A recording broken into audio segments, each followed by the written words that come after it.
Well, I'll let the people out there decide whether they favor 32 or 31. It's been a topic of discussion in many different forums and arenas. You just never know. I think right now, if I had to say, I think it was probably 31. And yet, 32's got some teams with some losing records per se, but have played some great teams, have gotten some injuries, and so I expect that by the end of the season they'll be neck and neck with 31. Let's start with Porter at Donna North. And again, in the 5A, a lot of these schools were off last week, so you get to rest, recover, maybe you throw in a few new wrinkles. Porter's 2-2, Donna North 0-3, but they've played a little bit better the last few times. They've lost by a touchdown each time. Yeah, and they played they hung with Mission. Mission? Yeah, with Mission. Mm-hmm. They played well with them, and you look what Mission did against Edinburgh High. Yeah. I really think that they're looking for their first district win. And this is a good possibility, I do think so. Although George Gutierrez, the workhorse, man, he's a big kid. Yeah. He's averaging about 180 yards. They got to find a way to not let him kill him, and don't let any of the other people do anything. Yeah. I think Donna North has a pretty good chance. And they're playing at home. They're playing at home, so Porter's traveling. This is it's a long way. Yeah, it's not in town. At least Right. they're not going to play Pace. Yeah. But I think Donna has a good chance of winning this one. Well, let's see if the Chiefs can make it happen, because once you get off that Ziggy, that Schneid, man, you keep going, things can happen. Now, PSJ is another team that's winless, 0-3. They scored 32 points in 3 games. I'm a little bit surprised at how much they've struggled. Now, but they play an EdCouch team that's 2-1, that has all that talent, but is still saddled by many injuries. But I did hear that it's possible that Aguinaga could be back sooner than we hoped, or sooner than we expected, and we hope that that's the case. Yeah, I hope so too, because Aguinaga is such a good kid too. Oh, nice man. kid. Great hair. He's on the all-hair team. Yeah. And the all-name team, really. Yeah. He might be on both. But regardless, their backup played exceptionally well against Edinburgh North. Man. I mean, look, you're filling 1A with 1B. They've got 8 or 9 kids that are great athletes, and they've had that for some time now. The problem is once you get snake bit and you get a little bit behind the 8 ball, it's kind of hard to recover. I feel like this is a very good game for them to get back in the swing of things, because, quite frankly, the Bears are having their troubles. There's going to come a point in time, though, when that team plays better. Mm-hmm. And from their standpoint, against a team that's still hobbled, that hasn't really done that great, maybe this is the week that the Bears say, hey, we're not that bad at all, so let's get in this race, Mm-hmm. I mean, that's a proud program, man. They have not done what I think they thought they could do this season yet. Yeah. Will they make it happen against the EdCouch? You have to go out to the black hole and see that one yourself. Mercedes at Pace on a Thursday. Okay, Mercedes 1-2, Pace is 0-3. Again, Pace has not played very well yet. I feel like they have more ability than they've shown, but against Mercedes, man, it's a lot of athletes coming at you. Yeah, and I'm hearing that I like Fabian Ledesma, their running back. I like Damien and Fabian. Yeah, but I heard they're getting Bella back, so I heard he might be coming back. So, another workhorse for him. Mm-hmm. Mercedes has been running the ball well. Their last game was La Feria, and they played really well against La Feria.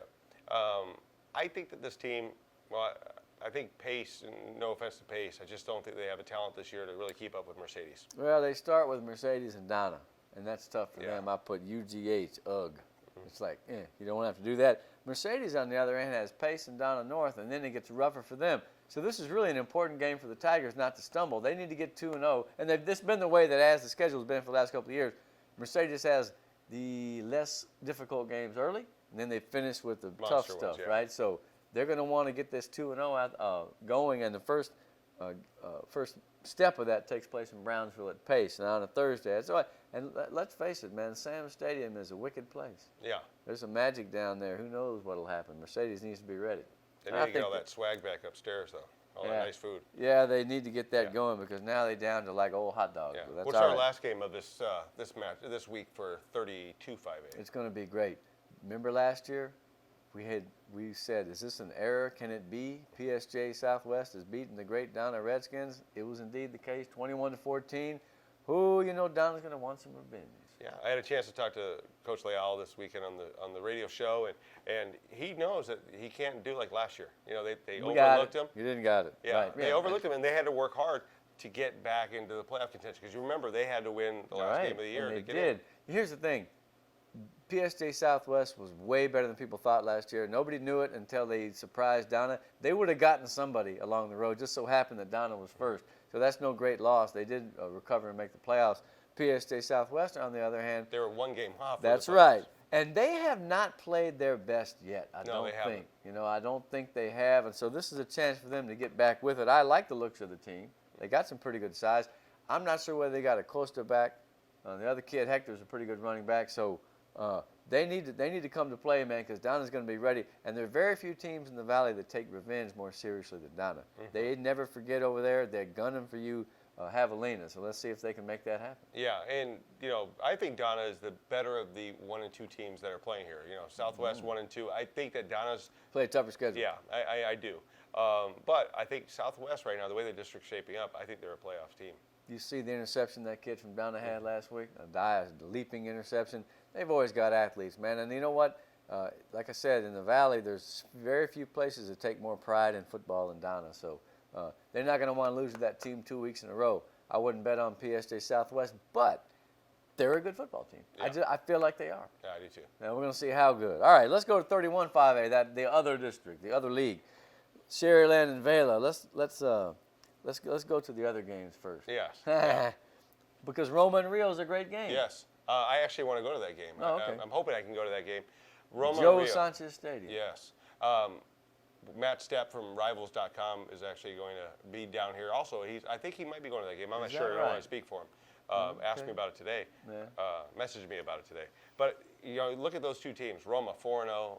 First time ever. Yeah, and Rio's what 2-2. 2-2, but they played some pretty good teams, and they didn't do that well against King. But let me tell you, that's a good team right there. Yeah. That's a very good squad. So. Yeah, but Roma has been surprising me. We didn't know if there was going to be a letdown this year because of what they've done the last 2 years. They're not a one-hit wonder. No. Here's the names. I got them offensive line names. Ready? Juan Ramirez and Edgardo Rios. Those are two of the big shots. They've got some size again. They're not huge like they were 3 or 4 years ago. But, and that back is good. Espinoza, little guy, man, but he carries the ball 38, 40 times. He was the one who was talking about an ice bath all week. Yeah. Right? You read the paper? Yeah. He has some great quotes this year so far. Yeah. I love it. Yeah. Yeah, and you look at that team. I mean, I was over there. A couple of my friends that I play basketball with are on the staff over there. Yeah. And he's a Fowler. yeah, Sam. Yeah. But I went over there, and it's not your it doesn't look like the normal Roma team. You don't have those guys with like my beard right there. They've got some speed guys. They've got some big guys. They've got some variety there. You mean a more well-developed program with numbers? Yeah, the kids that have been around and not trying to find out where the locker room Yeah, is? and what Coach has done over there is, he's taken a basketball town and made it a football proud town now. Well, and the thing is, in the old days, they just scrambled to find kids to play. They would get their butts beat pretty regularly. But now they have a good number of kids, and they have a winning spirit, and they have a good coach, and so more power to them. And 2 weeks ago, I was at my daughter's gymnastics competition, and one of the parents turned to me and goes, "Hey, so what do you think about my Roma Gladiators?"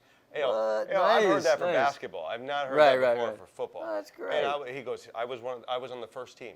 I was on the first team in the 90s. 91? 90? 91? Yeah. Leo Morales. No, he was later, but he was a great running back. Yeah, but he was on the first team. He told me that. I was he was very proud of what Roma's become. Hey, man, they paid their dues. They got their brains beat out for a while, and they never quit. Now they're enjoying the spoils of victory.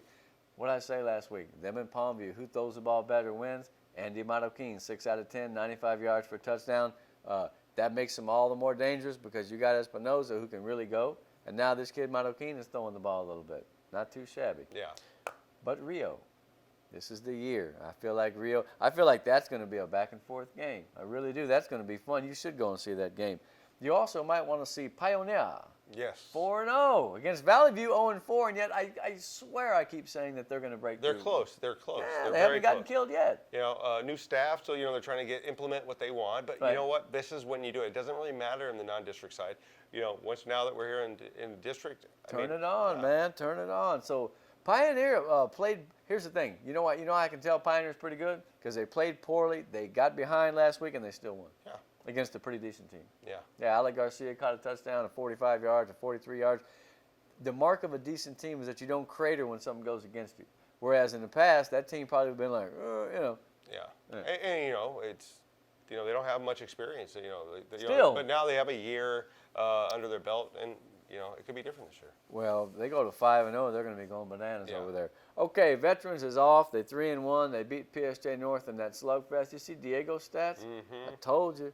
It took him a little while to get going against some great competition, but 401 yards, man, that's ridiculous. 6 touchdowns. Yeah, and for those people that thought that playing a Permian team is stupid, you know what? Maybe it revs you up. Hey, and you know what? You get to see speed, real speed, and you get to see it. And then when you come back, you've already adjusted a little bit. You're used to that fast speed. Told you, my homeboy Adam, he had 201 yards receiving. Man, the basketball player, they got weapons galore. Now, they play October 2nd at Sherryland. So let's moonwalk back to that game at the beginning of the list. Sherryland and Della. It's probably the most important game in the history of the school over there in Edinburgh. Yes. Okay, because see, and here's what I was trying to tell somebody the other day. The pressure's kind of on Vela, man, because they think they're better. And a lot of people think they're better.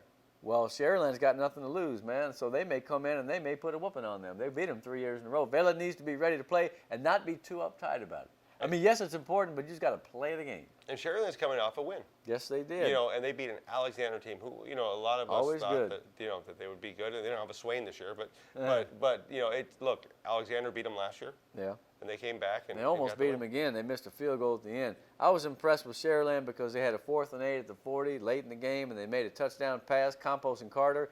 That's a clutch play. That's a winning team. That's the kind of play that you get back in the locker room. You say, "Yeah, I told you. Let's go. This is it." Enough of that nonsense. Yeah, and they've had a very tough non-district Another schedule. murderer's row. And they're going to play a Vela team. And, I almost think that they've seen with United, they've seen a spread team. Now they've seen Memorial with a run team. Yeah. Now they're going to see something with a team with both. Oh, what a schedule. Well, how does Vela beat Sherryland? Well, I think if they can establish the run game like they've been establishing it. 333 against Pierce It's going to open up the passing lanes. And they did that 333 without a starting left tackle, without Robert Garrett, without his shoulder. Is Arguelles out? Arguelles sprained an ankle. I'm not sure if he's going to play, but you know what? Eddie Luna stepped in against La Jolla and had 4 touchdowns. I mean, they got talent galore, man. This little sophomore, Sam Valenzuela, had 89 yards and 3 touchdowns in Robert's place. So, I mean, I like the guy. I like Jaime Alanis, man. You watch a Vela game, you watch number 75 at right tackle. He's ornery, man. He don't play. And him and PSJ Memorial, those kids were just scrapping it out every other play. I mean, and part of me was like, hey, come on. But part of me is like, that's football, man. Yeah. You got to have, and I wrote this, you got to have a couple of kids who will fight. And I don't mean be ugly and start fights and be a punk about it, but who will not take any mess. Yeah. And will defend their kids. And if somebody hits the quarterback, throw him off the pile and get in his face. And Jaime's that type, and he's big, man. There's nothing wrong with an enforcer. I mean, he's a big, hockey, strong might as well have it in kid. football. Exactly. Right. But I like Vela in this game, but if you look at it, I'm not saying they played cupcakes, but they didn't play like no they didn't strength play of schedule was with Sherryland. Absolutely, played the 2 and tougher 2, teams. but yeah. Yeah. So I mean, Vela didn't play a Memorial. They didn't play United. They didn't play a Sherryland. And they, what other game am I missing? Who? Sherryland. Oh, Sherryland played Rivetta. Rivetta got that win. Yeah. 30-0. But you look at it. Sherryland's played a very tough schedule. So what you're going to see right now is how tough is Vela. If they win, they're a pretty tough team. Yeah, well, Sherryland is a finished product at this point. In other words, they've gone through the gauntlet of tough teams, and they're ready to assert themselves as district champs, as reigning district champs. It's been a long time since they didn't win a district title. So that's like Muhammad Ali in his later years, man. Until you knock that dude out, you're not going to take the title. Yeah. So they can't walk on over and slide up and try to say we are here. Vela's got to play. They got to prove it. It's going to be the best game of the year, man. I'm getting freaking excited about it now. And they're playing at home. Yes, they are. Cat Stadium. Maybe we will fill that legendary stadium, man. Golly, I'm going to get my kids some tickets, and we better get that done Tuesday because there's not going to be that many left. Yeah. And Sherryland, if you remember correctly, has a history with Edinburgh teams in the playoffs. Remember that 2 years in a row they lost to the Bobcats, they lost to North. Yeah. So they don't really, they're friends, and there's a lot of connections, but they definitely want to win this game, man. Yeah. Because they don't want to walk around saying, well, we used to be the best team in the Valley. Mm-hmm. That's what's at stake. Yeah. Right now. And this really, this solidifies them a little bit as far as a legacy if they do beat this team. Oh, yeah. In other words, the young buck came up and you slapped him down. It can happen, man. I'm not counting my chickens. I just want to see the game because if both teams play at full strength, it'll be a mammoth collision. Yeah. And I'll be there to write a few words about it, probably, into the wee hours of the night. You see how I got all poetic and all silly? Did. Yeah. The mantle of greatness awaits the victors. I've started to write Shakespearean stuff here because I was just thinking about it. I'm like, oh, my God, can they play right now? Yeah. At 2 in the morning, get these kids out of bed and let them go play. That would be cool, man. It would be awesome. Yeah. But we'll have to settle for the regular old Friday night. But, man, that's Friday Night Lights, high school football style in the Valley. You need to be there. We'll be back.